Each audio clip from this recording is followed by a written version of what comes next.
শ্যামনগরে ফুলকপি চাষ করে বিপাকে পড়েছেন কৃষকরা। অধিক লাভের আশায় ফুলকপি চাষ করা হলেও বিক্রি না হওয়ায় এখন গরুর খাদ্য হিসেবে ব্যবহার করতে হচ্ছে। বিস্তারিত দেখুন এসকে সিরাজের প্রতিবেদনে।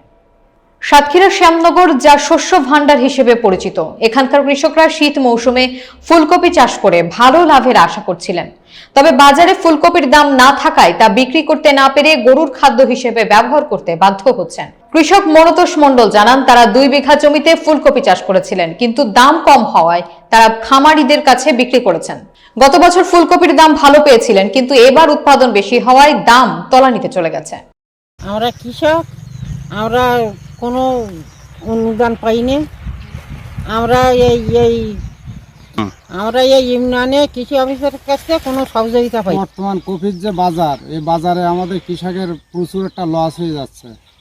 কারণ এখন 2 টাকা 3 টাকা আমরা পাইকারি বেশি, যারা খুচরো আছে তারা 10 টাকা 15 টাকা খুচরো বিক্রি করতে পারতেছে। কিন্তু এখন যে দ্রব্য সার বিষ মানে জনের যে খরচ, সেই খরচ আমাদের উঠতে হবে, তাতে আমাদের প্রচুর ঘাটতি।